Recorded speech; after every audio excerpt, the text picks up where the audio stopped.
Pier 23.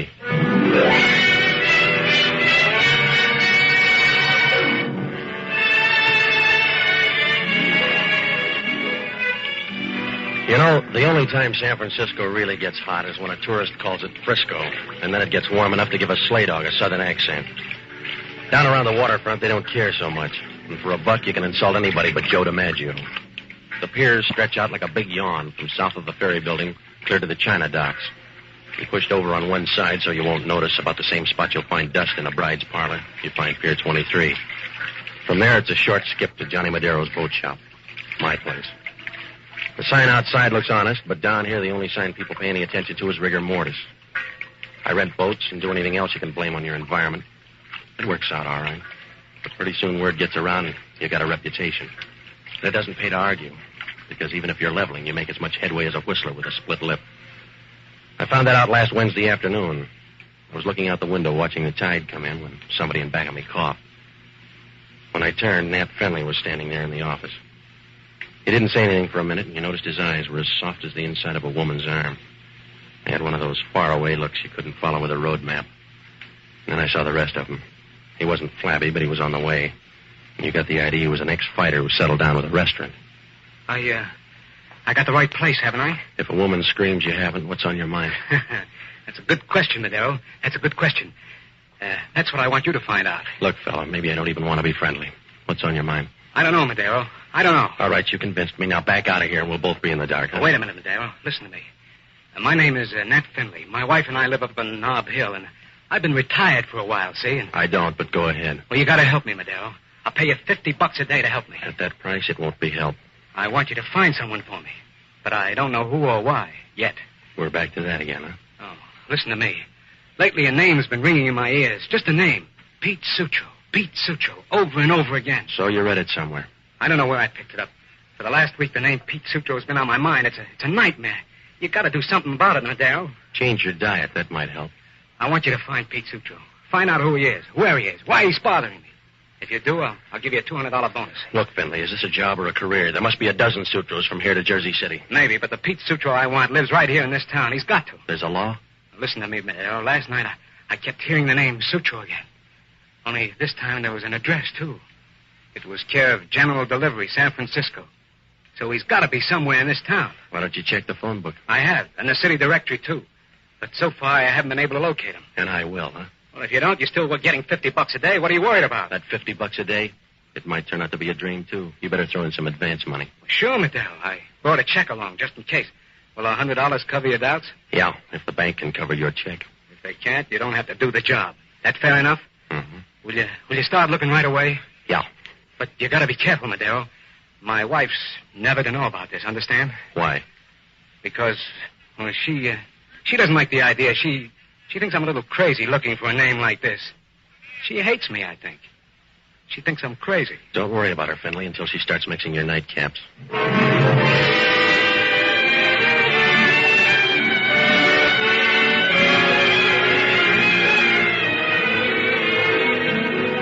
For $50 a day, I'll chase anybody's dream. Because with that kind of dough, you're rich enough to run down a couple of your own. When Finley left, I called the bank and found out his check had solid backing. So I went down to Lofty's and I put out some feelers on Pete Sutro. It didn't take long before one of the boys came up with a lead. A couple of other people were looking for Sutro, too. One was a guy named Marty Kane. The other was a torch singer named Evelyn Day. The word was that Sutro and Evelyn used to trade mash notes in Detroit. Well, I phoned the Jade Club where Evelyn was working, but she wasn't due for an hour, so I decided to give Marty Kane first try. He was living in a motel out in the marina, so I went out. There was a sign outside that said Modern Cabins, but you knew Abe Lincoln did better in Illinois.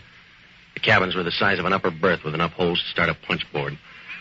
That didn't leave much privacy. You had more chance of keeping a secret from Mata Hari.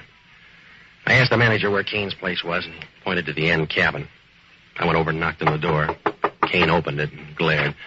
His eyes were the color of Saturday night on a week-old jag, and he was so chunky you figured he'd be harder to move than an icebox through a basement window. Who are you? My name's Madero, Johnny Madero. Don't rhyme with anything. What are you looking for? A guy named Pete Sutro. I hear you got the same idea. So you got ears. I'll invite you in. I can't turn you down. Yeah, that's what everybody says about this gun. Now sit down, you get me nervous. Put away the gun and we'll both be calm, huh? After you tell me what you know about Sutro. I'm tracking down a dream. Yours? A client's. You sound anxious. What's your pitch? A wild one. Just say he owes me some dough and I need it bad now. You got the muscles. Take in laundry. I'll put you through the ringer first. I want to lead on Sutro. Yeah, we both do, but I'm not going down on my knees. Get up, Madero. I don't want to make a liar out of you again. Yeah, you're tough, Kane. I'll bet you got your dandruff scared stiff. Yeah, and I'll start on yours now. What's Sutro to you? $50 a day. A guy named Nat Finley hired me to track him down. Does that make you happy? No, just ambitious. Who's Nat Finley? He came in and paid me to find Sutro. He said the name was giving him nightmares. Sounds like a bedtime story, Madero. Well, if you don't like it, jazz it up. It's the truth. I read the wrong papers. Give me another version. All right, if you don't believe me, Kane, make up your own.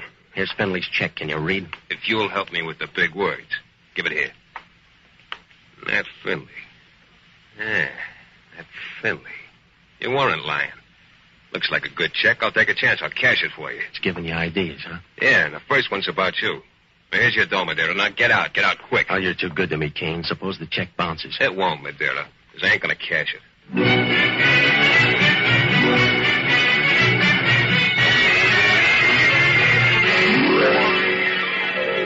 Oh, I couldn't figure it. Kane looked at the check and smiled like a guy who just learned all about the atom bomb. I walked out. The only thing I knew for sure was the demand for Pete Sutro was big enough to start a business boom. I headed back to my apartment to see how much lip I could bring down with an ice bag and a little pressure. When I got there, the door was open and the light was on. Inside, things looked even brighter. A brunette was draped over the couch like she paid the first installment on it. She was about 25, with a pair of legs that would have made a silkworm turn over and write a fan letter. She wore a tan business suit, and the way it was rumpled up, you knew office hours were over. When she saw me, she began to vibrate like an alarm clock at 6 a.m. Good evening. I won't argue, but you got the wrong room. Will I regret it? I don't know you that well. Oh, you'll catch up with the crowd. My name is Sheila. I'm Nat Finley's wife. You should be somebody's wife. It cuts down on the risk. I want to talk to you. Go ahead. I'll try not to stare. Let's have a drink first, Mr. Madero. Maybe it will cloud your vision. Yeah, and the issue, too, huh? You serve strong stuff, Mr. Madero. Soda? I'm all charged up now, lady. What's on your mind? I have a problem. Maybe you can help me. Maybe it's too late. I'm listening. It's about my husband, Nat. He tries, but he can't hide much from me. I'll bet you have the same trouble. Look, lady, you're working too hard for a sale. If you got a point, make it. All right, Mr. Madero, we'll skip the intermission. My husband saw you tonight and sold you a wild story. Yeah, but it paid off. So far, I'm not complaining. But I am. I want you to drop the whole silly job Nat gave you. You're not building a case. $50 a day buys a lot of hangover, lady. You don't understand, Mr. Madero. My husband is a sick man. Yeah, I know. He can't sleep at night. He has a large imagination, and it's been getting worse lately. He, dreams up things. Sometimes I think he's a little crazy. Maybe it's a hobby. He can afford it. There are some things even he can't afford. Yeah, like finding Pete Sutro. That's right, Mr. Madero. There is no such man. A guy named Marty Kane will give you odds. Who did you say? Marty Kane. He cashed in your husband's check. Do you know him? No. No, I never heard of him. You don't sound so sure. Marty was talking about Sutro. All right, Mr. Madero, I'm talking about something else now, money. So far, you're whispering. Shouting, Mr. Madero, $500 worth. I'll give you $500 to drop the job and forget everything. All right, baby, you twisted my arm. You won't let me down, Mr. Madero. Will you? If I do, it'll be nice and easy.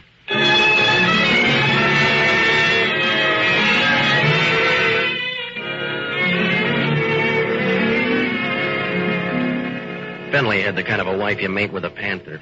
She picked up her purse and peeled off 500 fish. She wasn't talking anymore, and when she swayed out, you wondered how much night practice she'd given that rumba. Well, I was all washed up with the Finleys, and it felt good already. So did the dough. I felt like a guy whose name was just picked in a chain letter. My mind was free for the better things of life. So I called up a girl out on Van Ness and told her to meet me at the Regent Bowling Alley. I got there before she did, so I started warming up the alley. A few minutes later, it got a lot warmer because Inspector Warcheck of San Francisco Homicide began spoiling my game. Hello, Madero. It was a nice strike. You're in the wrong kind of alley, Warcheck. What do you want? Some pointers? You got time? No. I can see how you hold a bowling ball. Now show me how you hold a gun, huh? All right, Warcheck. What's on your mind? I was on Marty Kane's. A guy named Pete Sutro. He owed Kane some money. And you paid off? I paid him a visit. We had something in common. And you must have bored him to death. Kane couldn't quite stand a couple of slugs in his forehead, so he quit. Well, what do you want me to do, Warchick? Break the news to his wife? No, just tell me about the argument you had. It was a monologue. Kane wanted to know where Sutro was hiding. I only knew one answer, so he did all the talking. Oh, you should have said please. It's not polite to interrupt a guy with a gun. Look, Warchick, what makes me the blue plate special? The motel manager, he said you go into Kane's room, and then he heard a struggle, and then later on he heard a shot. Did he hear who won the fourth? Listen, copper, a guy named Nat Finley hired me to find out who Pete Sutro was. The name was playing tag in his brain all week, and he wanted to know why. Yeah, does that sound like a story? Check with Finley. He's the guy who made it up. What if he lets you down? And work on his wife. She's not bad looking, and she paid me to drop Finley's account. I'll check both your alibis, Madero. In the meantime, I want to line you up. While you're making the rounds, look up a gal named Evelyn Day. She knew Sutro, too. Go ahead. Run the police force. Tell me what to ask her. Forget it, Warchick. You're not the type.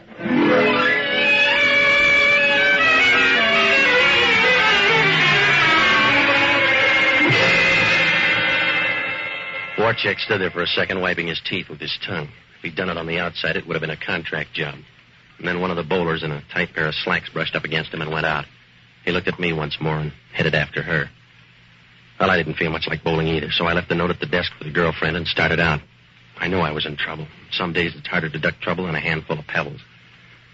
Oh, I told myself I didn't kill Kane, but that was like trying to fight a fire with an anti-smoke law. The big question was Pete Sutro. Who was he? There were other questions, like why did the Finley dame buy me off? And why did her husband want Sutro in the first place? Well, there were no answers, and I felt about as safe as an alligator walking through a handbag factory, so I looked up the only good guy I know, a waterfront priest named Father Leahy. I found him in his room, flipping through a couple of raffle books. Hello, Johnny. You're just in time to buy a ticket.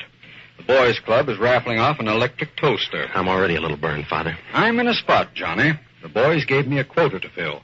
I got stuck at a banker's luncheon all afternoon. You know what they're like on risks. Yeah. I've got to sell some tickets. All right, I'll buy a couple, but I need your help. I'm in trouble. You'd better buy 5. At a time like this, both of us can afford to be generous. What kind of trouble? This won't take long, Father. You always say that, but it adds up. You don't realize it, but I lose whole weekends that way. Will you please listen, Father?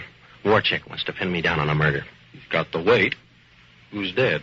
A guy named Marty Kane. I saw him a couple of hours ago, and he was still alive when I left. Can you prove it? Well, that's going to be tough. The clerk at the motel saw me go into Kane's room just before he got tumbled. So far, you don't have a way out. Why not plead insanity? I would, but I'm afraid of the competition. What do you mean? A muddled-up guy named Nat Finley hired me to chase down the name Pete Sutro. He claimed the name was haunting him. I know how he feels. Johnny, I don't think the bishop likes me either. My only lead was Marty Kane, and he seemed to want Sutro worse than I did. Sutro is certainly popular for a dream. Do you think he'll ever materialize? I don't know, but I don't think Marty Kane was killed over a dream. If he was, it must have been quite a nightmare. Did you look up your client again? I didn't have the time. His wife paid me to drop the whole job. She said Finley was a harmless duck with a pail full of wild ideas. Does the husband feel the same way about his wife? Do you want gossip, Father, or do you want to help me? That's an unfair question, Johnny. Either way, I'm embarrassed. Please, Father. Will you check up on a few people for me? Yes. Look up Kane's friends, and if you run out of those, try his enemies. Find out who might have had an urge to kill him, will you? It's a tall order, Johnny. There may be a lot of people involved. I can use them all, Father. I know. But can they all use an electric toaster?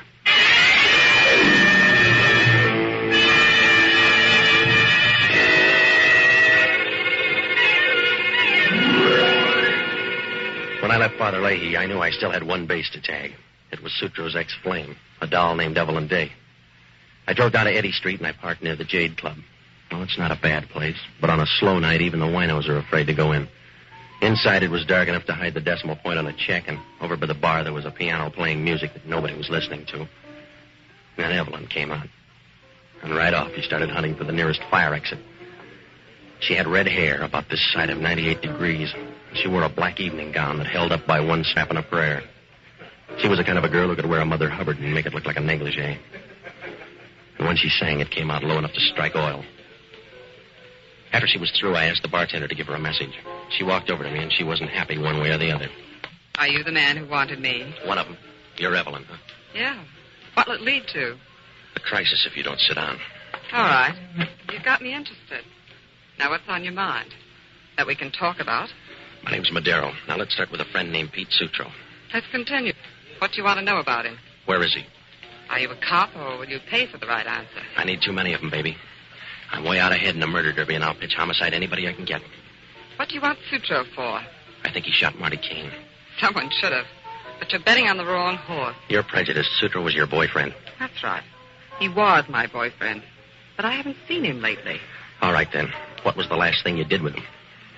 I'll read my diary to you someday. Now, look, baby, you got a choice. I'm going to rough you up or let the pros do it. Let go of my arm, Madero.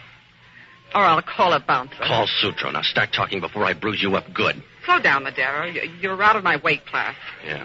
I'll tell you what you want to know. Should I take notes, or is this going to be quick? I don't know. Depends on how sentimental I get. That's all right. I got a handkerchief. Okay, I'll tell you. I used to be Pete Sutro's girl in Detroit. Then one day he skipped out and left me hanging on the vine. Don't worry, baby. You haven't withered yet. I started looking for him, and so did Kane. Why Kane? He and Pete had a deal together. Pete ran out with all the dough. Your boy should have run for Congress. He's got a nice record. What kind of a deal did he have with Kane? I don't remember. All of a sudden, huh? I'm shy when it comes to strangers. Let's just end it by saying Pete disappeared. Let's say you're dummying up. I love Pete, and I wouldn't want anything to happen to him. Do you carry a picture with that torch, baby? Sure. Want to see? Here's a snapshot of Pete in my locket. Do you know him? Not this season, no. I want him back. He was a good guy. Yeah, your boy worked up a lot of people. He made #1 nightmare for a guy named Nat Finley. I heard. And I want to see Finley, too. You saw me, miss. But I want to talk to Madero. Hello, Finley. I got to see you alone, Madero. And I got to see you now. You lost your option. I'm freelancing again. Well, you can't walk out on me. This is going to hurt, fella. Your wife paid me to drop the job. That's what I got to talk to you about, Madero. I think she wants to drop me, too.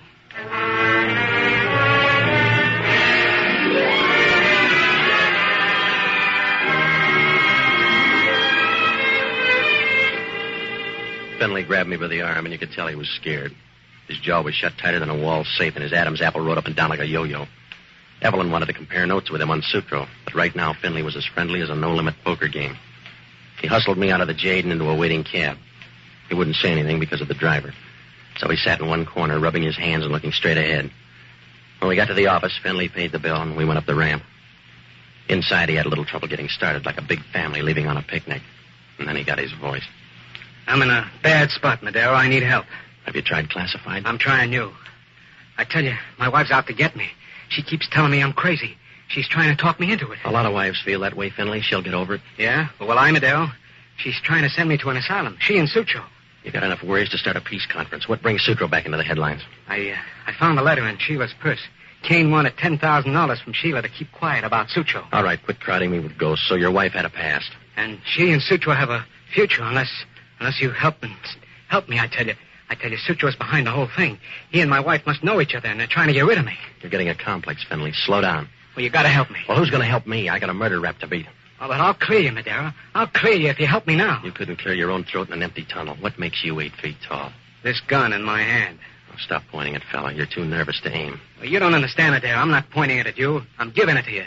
This is the gun that killed Kane. You were there when it happened? No, but either my wife or Sutro was. When did you dream that up? An hour ago. I found it in my wife's closet. 2 slugs are missing, and I got a feeling it killed Kane. Send it to homicide. They'll let you know who did it by return mail. I can't, Madero. I can't just yet. I don't know whether Sheila or Sutro did it. I got a feeling inside. You've got to find Sutro, or he'll end up killing me yet. That's a prediction? Wait a minute. Someone's coming down the hall. Hide the gun, Madero. They're after me now. Yeah. They got the light fuse. Lay low. They're aiming for something bigger. What are you going to do, Madero? Just waiting for something to happen. Madero. Madero. I guess it happened.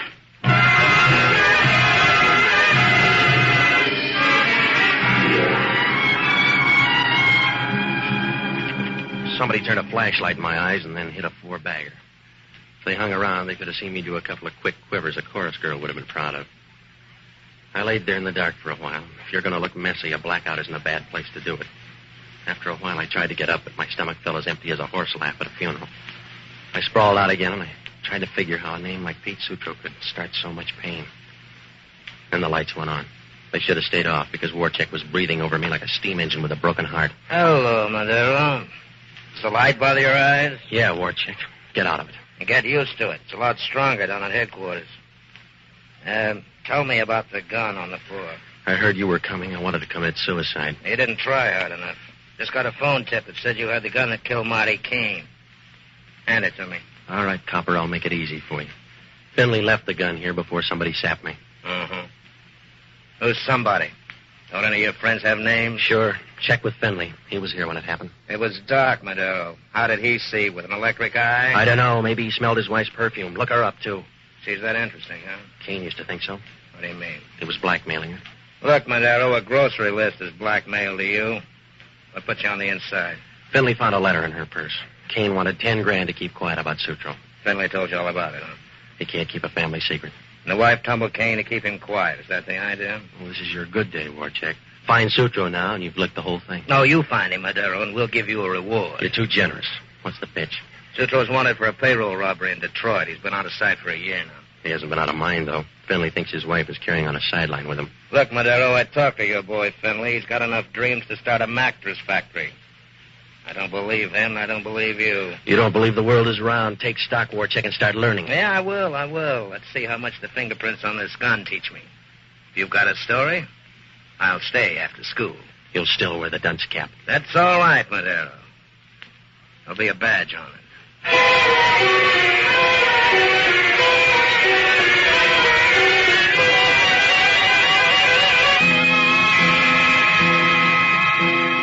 Warcheck wrapped the gun up in a handkerchief, and if it killed Marty Kane, I might as well start writing letters to the governor. The gun was a plant, but I had about as much chance of selling that to Warcheck as a pair of short pants to a reform school. Warcheck stood there and smiled, and then he walked out. Oh, there were a lot of questions again, like who sapped me, and did Finley really have a story? The more I thought about it, the more snarled it got. And then the phone rang. Yeah. Hello, Johnny. This is Father Leahy. Are you still free? Yeah, but I'm breathing hard. How'd you make out? Fine, Johnny. I sold 10 raffle tickets. What'd you find out? Warcheck just got a teletype. Sutro pulled a payroll robbery in Detroit. They think Marty Kane helped him. Well, that figures. What else? Sutro and the dough are supposed to be somewhere in town. Yeah, even the bloodhounds are worried. How does Sheila figure? She and a girl named Evelyn were both in love with Sutro. But rumor has it that Sutro's favorite was Evelyn. What about Finley? Sheila must have got tired of sharecropping, so she settled for Finley. They both came in from Detroit about a year ago. But, Father, it's still fuzzy. Marty Kane was blackmailing Sheila because of Sutro. There must be a tie. Evelyn's asking the same question, and she thinks Sheila knows the answers. She's on her way to the Finley place for a showdown. Thanks, Father. I'll tag along and grab a seat on the sidelines. It'll be a free-for-all if those two girls tangle. Don't worry, Father. They won't get in my hair. Don't be too sure. Samson had trouble with one girl.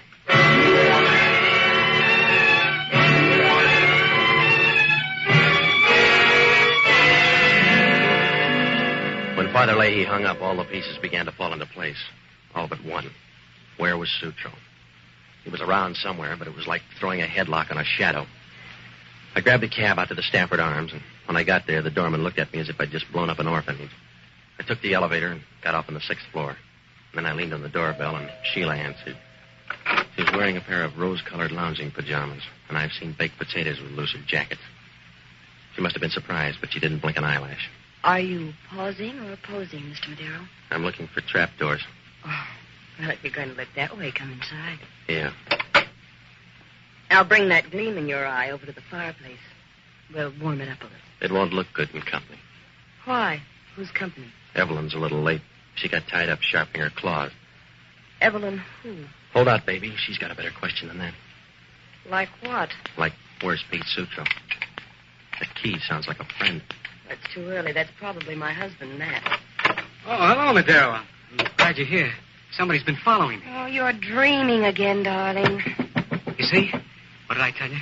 It wasn't a dream. That must be her. Hello, Sheila. Remember me? You must have the wrong place, lady. With the right idea. I want Pete Sutro back. You want too much. I'll grab anyway. I've come for Pete, Sheila. You came too late. He's dead. Pete Sutro died 2 years ago in Detroit. Do you hear me? He's dead. Not dead enough. You're lying, Sheila. Pete Sutro is standing right behind you. What do you mean? That's my husband. That's Nat. So you gave him another name and another face. But you can't give him another voice. That's Pete Sutro. What are you talking about? What are you saying? I'm not Pete Sutro. Don't you remember me, Pete? I'm Evelyn. Oh, what did they do to your face, darling? My face? I was in an accident. It's hard to remember things. Remember the payroll robbery, Pete? You were supposed to come back to me. Payroll robbery? There was an accident, and I was hurt. I can't remember anything else. It's so hard to think. Well, you were there, Sheila. What happened? Go ahead, Sheila. Tell him what happened. Tell him that he's Pete Sutro. Tell him that you stole him from me. Tell him that you killed Marty Kane. All right, Evelyn. I'll tell it to you first. It was a good campaign, but I'm voting you down Put away now. the gun. Pete won't stand for He's it. henpecked now. What are you doing, Sheila? You'll hurt him. I'll try. You shot her. You shot... Evelyn. Pete, you remember me. She broke us up for good. But you remembered me. Yeah. I remembered. Evelyn.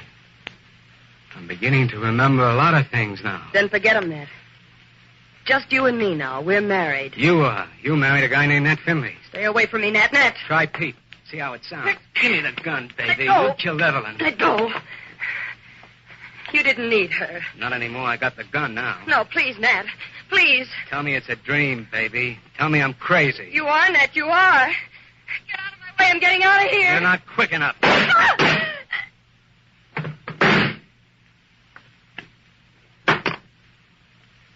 The gun's empty now. Yeah. So's everything. I'm tired, Madero. Tired. Hold out. It's going to be a long trip. Yeah. I told you, Madero. Pete Sutro was going to kill me in the end. Yeah. You talked yourself into it.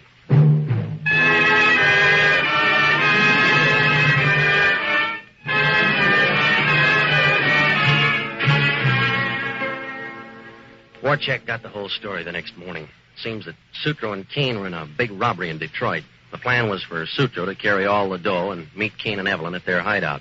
But Sutro got smashed up in an auto accident and never made it. Sutro's face had to be remodeled, and when he lost his memory, Sheila made her pitch.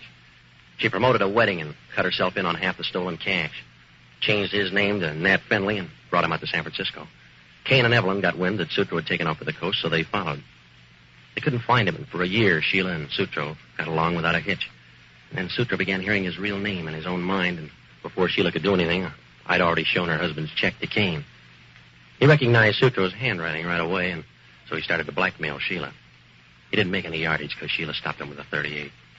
And then she tried to convince her husband that he was crazy. Evelyn won in the last round when she recognized Sutro's voice at the Jade.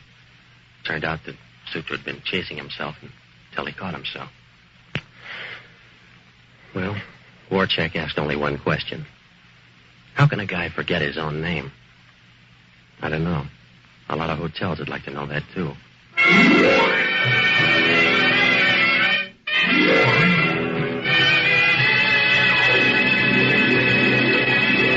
Johnny Madero, Pier 23, starring Jack Webb as Johnny Madero, has been presented by the Mutual Network. Johnny Madero is written by Herb Margolis and Lou Morheim. Gail Gordon played Father Leahy. Bill Conrad played Inspector Warcheck of Homicide. John Garfield played Nat Finley. Others in the cast were Gene Rogers, Joan Banks. Original music was composed and conducted by Harry Zimmerman, and the entire production was directed by Nat Wolff. Tony LaFrano. This is the Mutual Broadcasting System.